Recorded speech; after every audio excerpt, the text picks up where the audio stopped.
Mercedes Benz के performance division Mercedes AMG से हमें खूंखार आवाज़ वाली हाई ऑक्टेन पेट्रोल पीने वाली गाड़ियां देखने की आदत है और इसी कारण गाइज मैं ना थोड़ा आदत से मजबूर हूँ। आज से पहले मैंने जब भी कोई मर्सिडीज़ AMG की गाड़ी चलाई है उसके साथ मैंने पेट्रोल पंप के ढेरों चक्कर काटे हैं। तो आदत ऐसी बन गई है कि इस बार जब मेरे पास एक मर्सिडीज़ AMG आई इसके साथ भी मैं पेट्रोल पंप तक आ ही गया।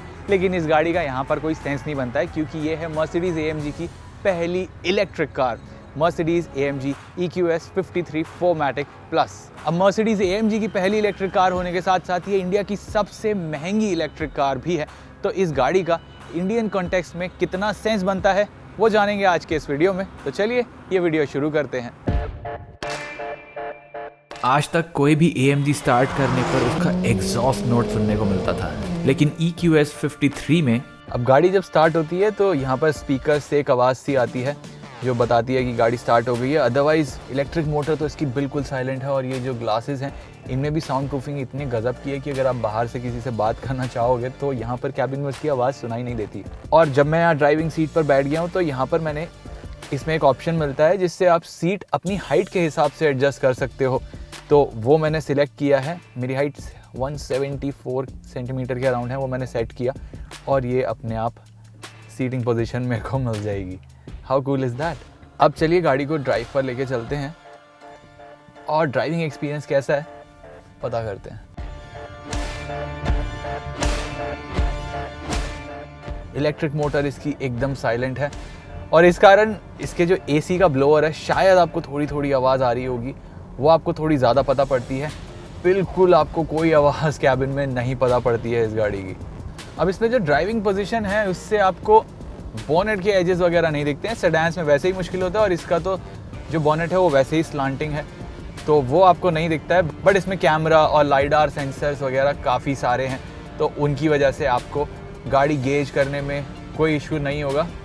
बट हाँ, गाड़ी वैसे भी काफ़ी बड़ी है तो इसको एहतियात के साथ ही चलाना पड़ता है।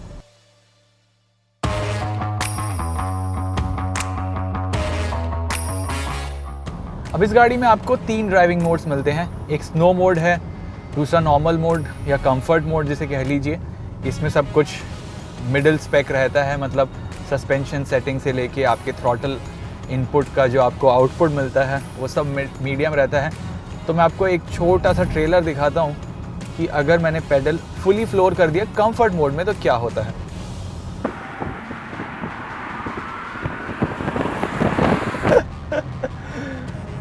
ऐसा आपको फीलिंग मिलती है। ये तो सिर्फ कंफर्ट मोड में है। इनसेन फीलिंग है, मतलब आप सीट में एकदम ऐसे सट जाते हो जब तक आपने पेडल दबा रखा है। और इसकी परफॉर्मेंस एकदम रिलेंटलेस रहती है, मतलब आप 100 क्रॉस कर जाओ उसके बाद भी कुछ कम नहीं होता है, ऐसा ही रहता है। इसका 0 to 100 kph का जो टाइमिंग है वो है 3.4 सेकेंड्स। इतने टाइम में तो सुपर बाइक्स करती हैं 0 to 100 का, और ये 2.5 टन से ज़्यादा भारी गाड़ी ये टाइमिंग कर पाती है। ऑफ कोर्स इसकी जो टॉर्क आउटपुट है वो आपके होश उड़ा देगी। 1020 न्यूटन मीटर्स का पीक टॉर्क है, 761 हॉर्स पावर है इस गाड़ी की। ये आज तक की सबसे पावरफुल मर्सिडीज AMG है।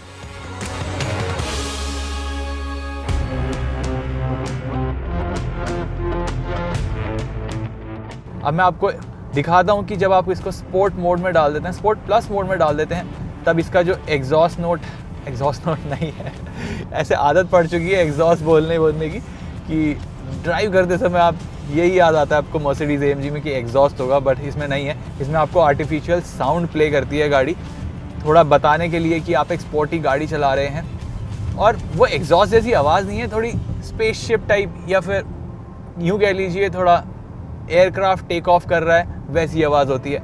अब देखना चाहोगे स्पोर्ट प्लस में गाड़ी कैसा परफॉर्म करती है। Here we go।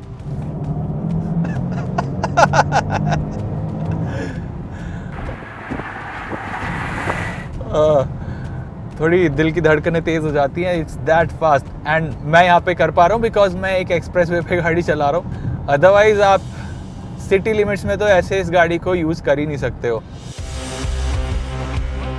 अगर आप ट्रैक पर गए तो इसकी 250 kph की टॉप स्पीड भी ज़रूर काम आएगी। इसका जो ये AMG स्पेसिफिक स्टीयरिंग है काफ़ी चंकी है, एकदम आपके हाथ में ग्रिप करने में काफ़ी बढ़िया लगता है और कॉन्फिडेंस इंस्पायरिंग काफ़ी ज़्यादा है। मतलब आप डायरेक्शन चेंजेस वगैरह करोगे तो पता नहीं लगता है कि आप इतनी बड़ी और भारी गाड़ी चला रहे हो। इसकी राइड ऑलमोस्ट फ्लैट रहती है और हाईवे क्रूजेस तो आप बहुत प्यार से बहुत लंबे कर पाओगे। साथ ही इसका जो राइड ख़राब रास्तों पर है वो EQS है, यानी S क्लास लेवल का राइड है इसका, तो आपको कोई डिस्कम्फर्ट फील नहीं होता है। AMG से यूजुअली आप थोड़ी स्टिफ राइड एक्सपेक्ट करते हो, यहाँ पर आपको बिल्कुल ऐसा फील नहीं होता है। काफ़ी सपल राइड रहती है गाड़ी की एंड ऑफ कोर्स सपोर्टिव भी रहती है। इसका मल्टी लिंक एयर सस्पेंशन और टायर्स की अच्छी खासी साइड वॉल इसमें हाथ बटाते हैं। जैसे आप गाड़ी चला रहे हो उस हिसाब से आपकी रेंज भी चेंज होती रहेगी। तो यहाँ पर आपको इको इंडिकेटर वगैरह मिलता है एंड यहाँ पर हेड अप डिस्प्ले में भी आपको दिखता है, बाकी आप यहाँ पर स्क्रीन में भी देख सकते हो। और इसकी जो WLTP रेंज है, यानी यूरोपियन स्टैंडर्ड्स के अकॉर्डिंग जो आपको रेंज मिलती है वो लगभग 580 किलोमीटर्स की है। बट वो आइडियल सिचुएशंस में होती है।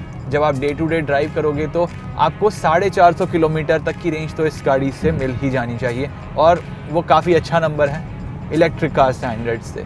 इसकी लगभग 108 किलोवाट आवर की बैटरी इंडिया में सेल हो रही EVs में सबसे बड़ी है। हमने गाड़ी को हाईवे पर दौड़ाया, सिटी में चलाया और शूट के दौरान AC का भी अच्छा खासा यूज़ किया और 333 किलोमीटर के बाद 24% बैटरी बची थी। 25 किलोवाट के DC चार्जर से फुल टॉपअप में 4 घंटे लगते हैं। तो ये अच्छा है कि मर्सिडीज़ अपनी डीलरशिप्स और कुछ की लोकेशंस पर 180 किलोवाट के फास्ट चार्जर्स भी लगाएगी। आपकी स्क्रीन पर 7 किलोवाट का AC चार्जर है जिसे फुल चार्ज में पूरी रात निकल जाए। इसमें आपको 4मैटिक प्लस मिलता है, मतलब ऑल व्हील ड्राइव। और 4मैटिक प्लस में जो प्लस का मतलब है वो ये कि आपको रियर व्हील में 100% टॉर्क जा सकती है। अगर सिचुएशन ऐसी हुई कि ज़रूरत पड़ जाए ऐसा, तो वो ये गाड़ी कर सकती है। AMG है और AMG से आप एक्सपेक्ट करते हो कि कॉर्नरिंग एबिलिटी बहुत बढ़िया होगी, और ऐसा है भी। कॉर्नर्स में ये गाड़ी एकदम लीच की तरह चिपक कर जाती है और अच्छी खासी स्पीड्स कैरी करने के काबिल है। तो आप इसे ट्रैक पर लेके जाएंगे ना तो भी आप निराश बिल्कुल नहीं होंगे। इसके ब्रेक्स जो हैं उसमें आपको थोड़ा वुडन फीलिंग आती है। जो भी गाड़ियों में रीजन ब्रेकिंग होती है, यानी जब गाड़ी ब्रेक करती है तो उससे जो काइनेटिक एनर्जी है वो बैटरी में वापस फीड कर दी जाती है, वो इलेक्ट्रिक कार्स में होता है। और वहाँ पर आपको ब्रेक्स में थोड़ी वुडन फीलिंग आती है, मतलब फीडबैक इतना बढ़िया नहीं मिलता है, तो उसका थोड़ा आपको ध्यान रखना पड़ता है। बाकी यहाँ पर आप जो पैडल शिफ्टर्स देख रहे हो, इनसे आप रीजन को एडजस्ट कर सकते हो। इनसे कोई गियर्स वगैरह तो चेंज होंगे नहीं क्योंकि इलेक्ट्रिक कार है। तो इससे जब आप स्ट्रॉन्गेस्ट रीजन पे सेट करोगे गाड़ी तो एकदम स्टैंड स्टिल पर आ सकती है गाड़ी। आप ऑलमोस्ट 1 पेडल ड्राइव इससे कर सकते हो। यूजुअली जब आप ड्राइव करोगे तो आप इसे नॉर्मल मोड में करोगे, और जब आपको बिल्कुल रीजन नहीं चाहिए तो आप इसको नो रिक्यूपरेशन मोड में सेट कर दोगे। लेकिन सब कुछ पॉजिटिव नहीं है। इस गाड़ी की ग्राउंड क्लियरेंस काफ़ी कम है, तो नॉर्मल स्पीड ब्रेकर्स पे भी आपको इसको क्लियर करने में थोड़ा इश्यू हो सकता है। अगर बैड पैचेस ज़्यादा हैं, उबड़ खाबड़ रास्ते, पॉट होल्स वगैरह एक साथ लाइन लगी हुई है उनकी, तो आपको गाड़ी स्लो कर ही निकालना पड़ेगा, खासकर इसके लो प्रोफाइल टायर्स को बचाने के लिए। लेकिन ऐसी सिचुएशंस में आपको एक सेवियर मिलता है in the form of lift function, मतलब इससे सस्पेंशन रेज हो जाता है गाड़ी का, ताकि आप उन स्पीड ब्रेकर्स को ईजिली क्लियर कर पाएँ। लेकिन उसमें भी एक स्पेशल फीचर आपको मिलता है। समझ लीजिए आपके घर के पास एक स्पीड ब्रेकर है, मेरे घर के पास है, तो वहाँ पर मैंने पहली बार जब लिफ्ट फंक्शन का इस्तेमाल किया तो गाड़ी ने ऑप्शन दिया कि यहाँ पर इसको सेव कर लिया जाए, कि जब भी उस लोकेशन पे GPS में गाड़ी समझेगी कि आप वहाँ पहुँच गए हैं तो गाड़ी अपने आप रेस कर दी जाएगी। या फिर अगर आपने वो ऑटोमेटिकली सेट नहीं किया हुआ है तो वो आपसे पूछेगी कि गाड़ी रेस कर दी जाए। तो ये आपका टाइम बचाता है एंड ऑफ कोर्स आपकी कन्वीनियंस बढ़ाता है, और इसी को लग्जरी कहते हैं। आप इन सब कन्वीनियंसेस के लिए ही तो रकम अदा कर रहे हो। और इस गाड़ी में आपको ढेरों ADAS फीचर्स भी मिलते हैं, यानी अडेप्टिव क्रूज कंट्रोल आपको इसमें मिलता है, लेन कीप असिस्ट वगैरह मिलता है। तो मर्सिडीज़ की और किसी गाड़ी में इस लेवल की ADAS फीचर्स आपको इंडिया में फ़िलहाल नहीं मिलते हैं। तो यहाँ पर स्टार्ट हुआ है, मे बी फ्यूचर में उन गाड़ियों में भी वो ट्रिकल डाउन कर देगा। दोस्तों, जितना खास इसका ड्राइविंग एक्सपीरियंस है उतना ही स्पेशल इसका कैबिन एक्सपीरियंस भी है। अब EQS में आपको S मिलता है, मतलब ये एस क्लास जितनी ही लेवल की लग्जरी और मटेरियल क्वालिटी लेके आती है, हर जगह पर आपको सॉफ्ट टच मटेरियल मिलता है। 64 कलर एम्बिएंट लाइटिंग इस गाड़ी में मिलती है। एंड ऑफ कोर्स ये हाइपर स्क्रीन 56 इंच की ये स्क्रीन है, मतलब इससे बड़ी कोई स्क्रीन आपको प्रोडक्शन कार्स में फ़िलहाल नहीं मिलती है। मतलब आपके घर में प्लाज्मा टीवी वगैरह लगा होगा, उस लेवल की इस स्क्रीन की क्वालिटी भी है। इनफैक्ट इसमें आपको हर तरीके की इन्फॉर्मेशन मिलती है। फ्रंट पैसेंजर को भी खुद की एक स्क्रीन मिलती है जिससे वो अपनी मसाज फंक्शन वगैरह एक्सेस कर सकता है, म्यूज़िक वगैरह एक्सेस कर सकता है। बाकी यहाँ पर जो मैंने आपको बताया, यहाँ पे तो ढेर सारी ट्रैक स्पेक और गाड़ी को रिलेटेड इन्फॉर्मेशन मिलती है। आप इसको ढेर सारे लेवल्स से कस्टमाइज़ भी कर सकते हैं। स्टीयरिंग व्हील पर टच सेंसिटिव बटन्स दिए गए हैं इसको कंट्रोल करने के लिए। और ये सेंटर में जो बड़ी वाली टच स्क्रीन है, इसके यहाँ पर एक कैमरा भी लगा हुआ है जो ड्राइवर की नज़रें गेज करता रहता है और इसके हिसाब से इसकी ब्राइटनेस वगैरह को भी कम या ज़्यादा करता है। तो that is a very futuristic feature. In screens के ग्राफिक्स और EQS के कैमरा की क्वालिटी भी गजब की है। सेंट्रल 17.7 इंच की स्क्रीन में गाड़ी के मेन फंक्शंस हैं और AMG होने के नाते इसमें AMG स्पेसिफिक ट्रैक और परफॉर्मेंस इंफॉर्मेशन भी मिलती है। इसके अलावा आपको यहाँ पर ढेर सारी स्टोरेज स्पेस वगैरह मिलती है। यहाँ पर आपको कार्बन फाइबर का भी इस्तेमाल दिखता है डोर पैड्स वगैरह में और सेंट्रल कंसोल में। साथ ही यहाँ पर 2 आपको टाइप C USB सॉकेट मिलते हैं, वायरलेस चार्जिंग मिलती है आपको। देन आपको यहाँ पर 2 कप होल्डर्स वगैरह भी मिलते हैं। एंड यहाँ पर आपको बटन्स दिए गए हैं गाड़ी को कंट्रोल करने के लिए, ढेर सारे फंक्शंस वगैरह कंट्रोल करते हैं आप यहाँ से। और बहुत बड़ा सा आपको सेंट्रल कंपार्टमेंट मिलता है, काफ़ी डीप है। देखिए मेरी एल्बो तक हाथ कवर हो गया यहाँ पर। एंड इसमें आपको 2 टाइप C सॉकेट मिलते हैं। बाकी आपको डिसेंट साइज़ का यहाँ पर एक और ग्लव बॉक्स मिलता है। एंड डोर पॉकेट्स भी अच्छे खासे साइज़ के हैं, 1 लीटर की बॉटल्स वगैरह आप होल्ड कर सकते हैं। और ये तो यूजुअल जगहें थी जहाँ पर आप गाड़ी में सामान स्टोर करते हैं। ये इलेक्ट्रिक कार है तो यहाँ पर इनके इलेक्ट्रिक कार के जो प्लेटफॉर्म होते हैं उनमें एक्स्ट्रा स्पेस लिबरेट करना काफ़ी आसान होता है। एंड वो आपको यहाँ पर देखने को मिलता है। आप नीचे देखोगे बहुत बड़ा सा आपको कंपार्टमेंट मिलता है। यहाँ पर एक स्ट्रैप भी है जिसमें आप सामान उसी की जगह में रहे इंश्योर कर सकते हो। और यहाँ पर भी आपको 2 टाइप A चार्जिंग सॉकेट मिलते हैं। अब एस क्लास है तो एस क्लास में रियर सीट एक्सपीरियंस काफ़ी मायने रखता है, तो मैं आपको रियर सीट पर मिलता हूँ।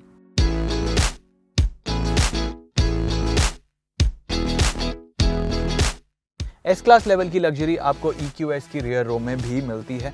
यहाँ पर नापा लेदर इन सीट्स पर इस्तेमाल हुआ है। टच और फील में काफ़ी स्टर्डी, सॉफ्ट लेकिन कंफर्टेबल है।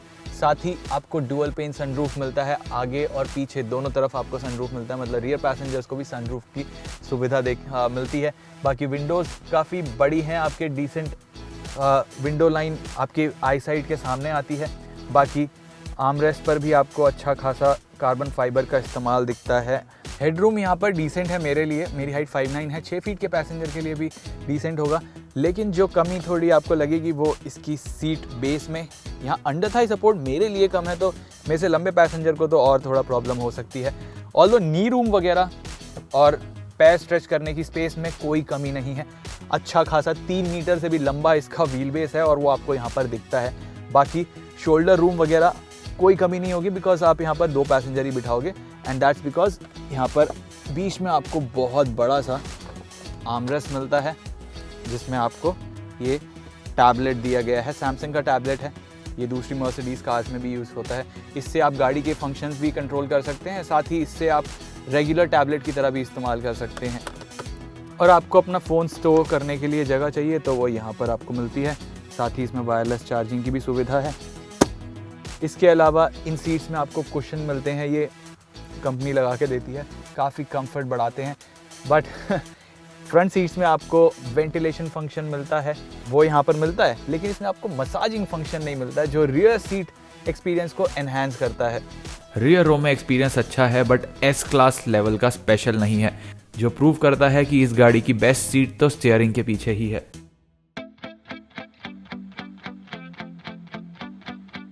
डिज़ाइन की बात करूँ तो काफ़ी स्मूथ और क्लीन आपको डिज़ाइन देखने को मिलेगा। दुनिया की सबसे एरोडायनामिक कार्स में से एक है।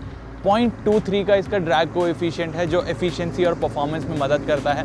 बाकी लुक से स्टार्ट करते हैं। फ्रंट की लुक का मैं आपको जायज़ा देता हूँ। यहाँ पर आप देखोगे पैन अमेरिकाना ग्रिल है जो AMGs में हम देखते हैं, लेकिन यहाँ पर आपको ग्रिल नहीं पैनल बुला सकते हो बिकॉज ये क्लोज्ड ऑफ है कम्प्लीटली। बीच में बड़ा सा मर्सिडीज़ का लोगो है, इसके यहाँ पर 360 डिग्री कैमरा का एक छोर है। बाकी नीचे आपको लाइडार सेंसर वगैरह जो लगे हुए हैं वो मिलते हैं। साइड में आपको यही अग्रेसिव टचेस मिलते हैं, सिल्वर और क्रोम एक्सेंट देखने को मिलता है एक्चुअली। और ग्रिल के ऊपर भी जो स्ट्रिप है वो लाइट अप होती है, जो रात में काफ़ी गजब लगती है।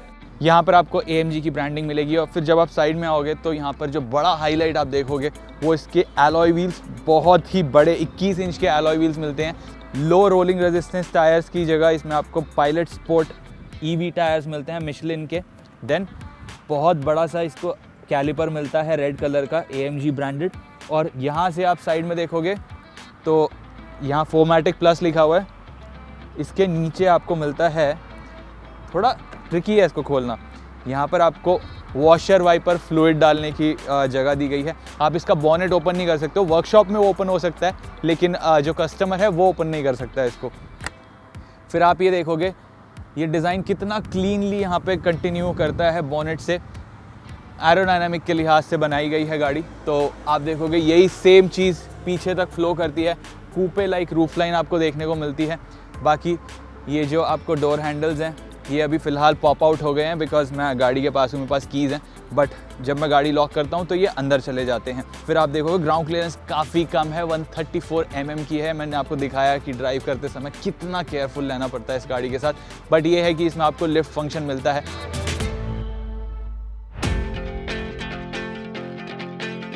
रियर में भी आपको काफ़ी फ्यूचरिस्टिक सा लुक दिया गया है। ये जो LED टेल लैम्प्स हैं वो यहाँ से वहाँ तक एक्सटेंड करते हैं और बीच में ये लाइट बार दी गई है। बाकी AMG की ब्रांडिंग EQS 53 लिखा हुआ है। और यहाँ पर आपको डिफ्यूज़र जैसा डिज़ाइन दिया गया है जो परफॉर्मेंस कार्स में आपको देखने को मिलता है, एरोडायनामिक्स एनहांस करता है। और बूट स्पेस भी अच्छी खासी है क्योंकि ये लिफ्ट बैक स्टाइल में बनी है गाड़ी। आप यहाँ से इसको लिफ्ट करके बूट खोलोगे और आपको ढेर सारी स्पेस मिलती है, सामान लोड करना डालना भी आसान है। एंड यहाँ पर आपको साइड में नेट्स दिए गए हैं जिसमें आप सामान होल्ड कर सकते हो। बाकी अगर आपको एक्स्ट्रा सामान चाहिए स्टोर करने के लिए तो यहाँ पर आपको बटन दिए गए हैं, इनको आप प्रेस करके रखोगे तो रियर सीट अपने आप फोल्ड हो जाती है। और यहाँ पर आपको और एक्स्ट्रा स्टोरेज स्पेस मिलती है इस फ्लोरबोर्ड के नीचे, बट यहाँ पर आपका चार्जिंग का वो जो सेटअप है वो सब रखा हुआ है। EQS 53 की 2,45,00,000 रुपए की एक्स शोरूम कीमत नॉर्मल S क्लास से 80 लाख रुपए ज़्यादा है। हाँ, इस कीमत पर आपको ऑटोमोटिव इंजीनियरिंग का एक गजब का एग्जाम्पल मिलता है। लेकिन अगर आपको मर्सिडीज़ की बेस्ट EV का टेस्ट लेना ही है तो इससे अच्छा कहीं बेहतर वैल्यू आपको EQS 580 में मिलती है, जो हर महीने में लगभग इतनी ही शानदार है, पर आपको पूरे 90 लाख रुपए सस्ते भी पड़ती है।